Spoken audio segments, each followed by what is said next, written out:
अस्सलाम वालेकुम। आज का जो हमारा टॉपिक है वो respiratory disorders of 10th class chapter number 10 respiratory disorders. आज डिस्कस करने हम दो डिसऑर्डर्स हम डिस्कस करेंगे आज, एक ब्रोंकाइटिस और सेकंड एम्फीजीमा। फर्स्ट ऑफ ऑल हम ब्रोंकाइटिस डिस्कस करते हैं। ब्रोंकाइटिस क्या होता है? Bronchitis is a disorder of the lungs. Lungs का एक डिसऑर्डर है। इसमें जो मेन इशू होता है वो जो ब्रोंकाई मैंने आपको बताया था कि ट्रैकिया जैसे ही चेस्ट कैविटी में एंटर होता है तो दो पाइप्स में दो पैसेजवे में कन्वर्ट हो जाता है, इसको ब्रोंकाई कहा जाता है। और जैसे ये लंग्स के अंदर एंटर होता है ब्रोंकाई, तो ये मजीद आगे छोटे छोटे ट्यूब्यूल्स में कन्वर्ट हो जाता है,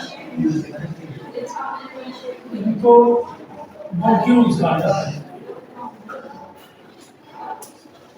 ये ब्रोंकाई और ये ब्रोंक्यूल्स, जो लंग्स के अंदर ट्यूब्यूल्स हैं छोटी छोटी, उनको ब्रोंक्यूल्स कहा जाता है। और जो चेस्ट के अंदर जो विंड पाइप जो डिवाइड होता है दो में, उनको ब्रोंकाई कहा जाता है। उनके अंदर ब्रोंकाइटिस की कंडीशन में क्या होता है कि ब्रोंकाई और ब्रोंक्यूल्स में उनकी वाल्स में इन्फ्लेमेशन हो जाती है, ये वाल्स सूज जाती है, सूजन हो जाती है इन वाल्स के अंदर, जिससे क्या होता है कि इनके जो वाल्स हैं वो ठीक हो जाती है। मतलब पहले थिन है, जो इनका डायमीटर है, जो इनका क्रॉस सेक्शन है वो कम होता है, उसके बाद ब्रोंकाइटिस होने के बाद वो ठीक हो जाती है। ठीक होने से क्या होता है कि उनके अंदर म्यूकस प्रोडक्शन स्टार्ट हो जाती है। म्यूकस होते हैं वैसे भी, उनके अंदर म्यूकस प्रोडक्शन स्टार्ट होगी। म्यूकस प्रोडक्शन से क्या होगा कि ये पैसेज वे, ये देखिए ये हवा के गुजरने का रास्ता है ना, जैसे ही ये ठीक होंगे या इनके अंदर म्यूकस प्रोड्यूस होगा तो इनमें से हवा बड़ी मुश्किल से गुजरेगी और एयर पैसेज वे में तंगी होगी, जिससे क्या होगा यहाँ पर अगर म्यूकस प्रोड्यूस हो जाएगा तो ये ब्लॉक होने का खतरा होगा। ये छोटे छोटे फाइन ट्यूब्यूल्स होती हैं, जिससे ये ट्यूब्यूल ब्लॉक हो सकती है और इनमें हवा के गुजरने के प्रॉब्लम हो सकती है। अच्छा, इससे जब इन्फ्लेमेशन होगी तो सेक्रेशन होगी म्यूकस की इसके अंदर, जिससे ये ब्लॉकिंग का खतरा होगा। देन इसके रिजल्ट में होगा क्या? अगर म्यूकस प्रोड्यूस हुआ या ये ट्यूब्यूल्स ठीक हो गई है तो इनका जो अंदर से क्रॉस सेक्शन है या क्रॉस सेक्शनल एरिया है वो कम हो जाएगा।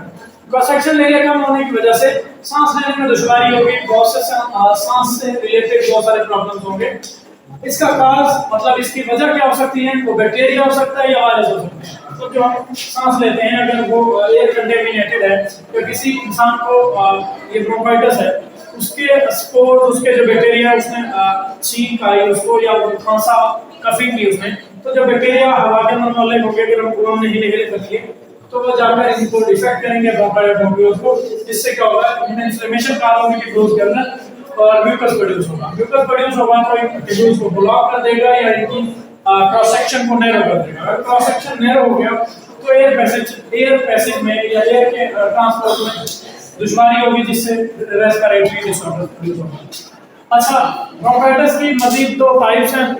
एक फर्स्ट टाइप एक्यूट है और सेकंड क्रोनिक। एक्यूट ब्रोंकाइटिस और क्रोनिक ब्रोंकाइटिस। एक्यूट ब्रोंकाइटिस क्या होती है? ये तकरीबन 2 वीक्स तक रहती है। एक्यूट ब्रोंकाइटिस 2 वीक्स तक रहती है और 2 वीक के बाद ये खुद ब खुद रिकवर हो जाती है और कोई भी परमानेंट लॉस नहीं होता। ट्यूब्यूल्स को इन्फ्लेमेशन मतलब ये सोचती हैं, सोचने के बाद दोबारा से जब ये सही होता है, रिकवर होती हैं, तो ये सोचन दोबारा से नॉर्मल रिकवर हो जाती है, ये ट्यूब्यूल्स नॉर्मल हालत में आ जाती है।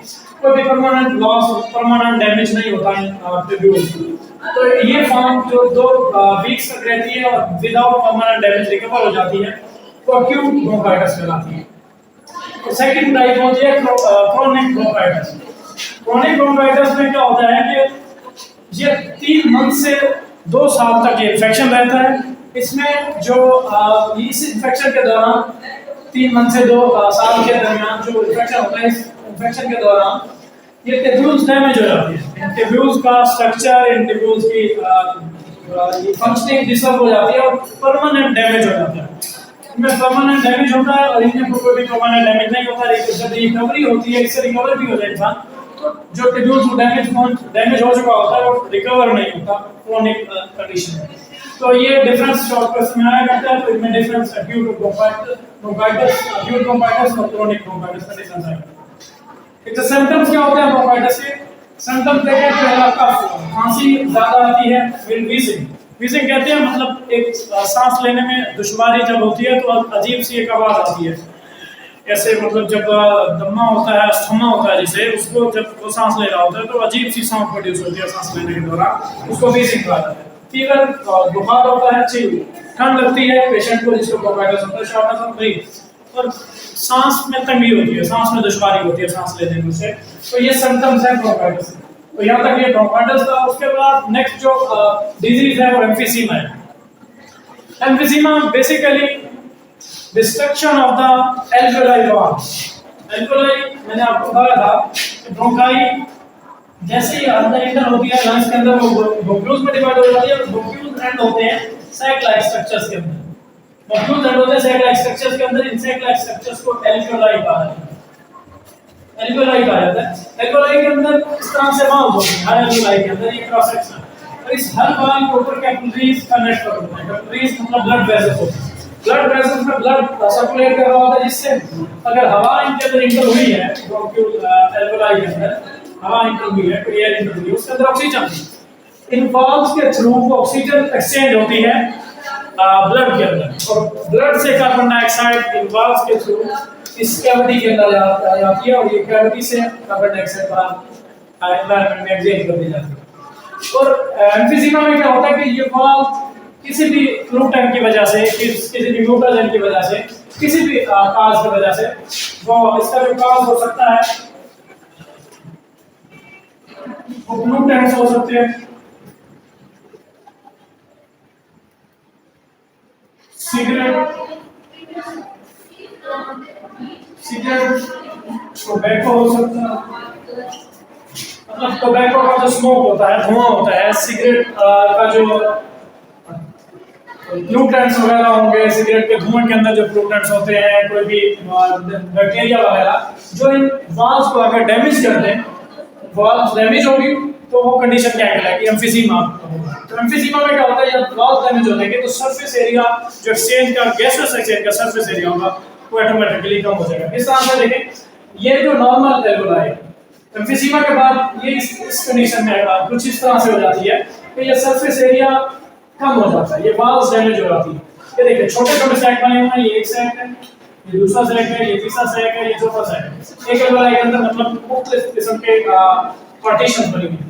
जब एम्फीसीमा होता है तो ये वाल्व डैमेज हो जाती हैं, और एक ही बड़े बड़े एक या दो सैक्स बन जाते हैं, और ये वाल्व डैमेज होते हैं, सरफेस एरिया कम हो जाता है। ये देखिए इधर सरफेस एरिया बहुत ज्यादा है, इधर सरफेस एरिया कम है, तो एक्सचेंज सरफेस एरिया बहुत कम होगा, जिसकी वजह से ब्लड में से कार्बन डाइऑक्साइड स्पेसेस में नहीं आएगी, और स्पेसेस से ऑक्सीजन ब्लड में नहीं जा सकेगी। इससे क्या होगा कि वहां पर पुअर वेंटिलेशन होगी। एल्वेओलाई का फंक्शन क्या है कि वेंटिलेशन करवाना, मतलब गैसेस का एक्सचेंज ज्यादा करवाना। जब सरफेस एरिया कम हो जाएगा तो गैसेस एक्सचेंज कम होगा, तो डिस्ट्रक्शन ऑफ वाल्व्स होता है एल्वेओलाई की। अब जब सरफेस एरिया कम होगा और सैक्स बड़े हो जाएंगे, जिसकी वजह से क्या होगा, जो एयर इसके अंदर इंटर होगी, एयर ट्रैप्ड हो जाएगी, एयर इसके अंदर फंसी रहेगी, बाहर नहीं जा पाएगी, और लंग्स पूरी तरह से कोलैप्स, मतलब उनको पूरी तरह से ऑक्सीजन या जो भी एयर है कार्बन डाइऑक्साइड वो बाहर नहीं निकल पाएगी। तो इसके सिम्टम्स क्या होते हैं, शॉर्टनेस ऑफ द ब्रीथ, सांस लेने में कोई दुश्वारी होती है, फटीग, मंदा थकावट होती है, और वेट लॉस इसलिए होता है, थकावट भी इसलिए होती है क्योंकि प्रॉपर ऑक्सीजनेशन नहीं हो रही होती टिश्यूज की ऑक्सीजनेशन नहीं होगी, जो ऑक्सीजन चाहिए रेस्पिरेशन के लिए वो पूरा नहीं हो रहा, जिसकी वजह से थकावट होगी, वेट लॉस होगा। जब तक हमें ये सिम्टम्स शो होंगे, ये वाले सारे breath, shortness of the breath, fatigue, weight loss, तब तक ये एम्फीसीमा 50 to 70% जो लंग्स का हिस्सा होता है, लंग्स का पार्ट होता है, 50 to 70% वो डैमेज हो चुका होता है। और इससे क्या होता है कि जैसे सरफेस एरिया कम होगा तो वेंटिलेशन कम होगी, ऐसा रिजल्ट क्या होगा कि ब्लड के अंदर ऑक्सीजन का लेवल डिक्रीज हो जाएगा, जिससे बहुत ज्यादा कॉम्प्लिकेशन काज होगी। तो ये एम्फीसीमा था। एम्फीसीमा बेसिकली वाल्व्स, एल्वेओलाई की वाल्व्स की डिस्ट्रक्शन को कहा जाता है, जिससे क्या होता है कि एयर अंदर फंसी रहती है, लंग्स के अंदर एयर ट्रैप रहती है, बाहर नहीं निकाल पाता है पेशेंट। और इसका क्लास क्या है, ग्लूटेंस हैं, सिगरेट का स्मोक है, जो कार्सिनोजेनिक है, वगैरह।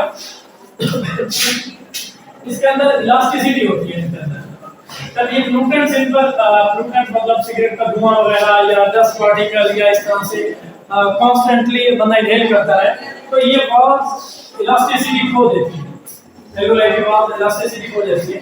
तो इलास्टिसिटी इनकी खत्म होगी तो ये जैसे इनके अंदर हवा का प्रेशर बढ़ेगा तो ये डैमेज हो जाएंगे, तो मतलब रप्चर हो जाएंगे। ये वाल्व रप्चर होगी तो ये सैक बड़े हो जाएंगे, मतलब के छोटा सरफेस एरिया, जो छोटे सरफेस एरिया थे या छोटे छोटे पार्टीशन थी वो खत्म हो जाएगी और बड़े सैक बन जाएंगे। बड़े सैक बनने की वजह से सरफेस एरिया कम हो जाएगा, लेकिन वॉल्यूम बढ़ जाएगा। वॉल्यूम बढ़ने से क्या होगा, एक्सचेंज कम हो जाता है, जिससे पुअर वेंटिलेशन होती है, पुअर ऑक्सीजनेशन होती है, ऑक्सीजन का लेवल ब्लड के अंदर कम हो जाता है, सांस लेने में दुश्वारी होती है, फटीग मतलब थकावट होती है, और नेक्स्ट है वेट लॉस होना स्टार्ट हो जाता है।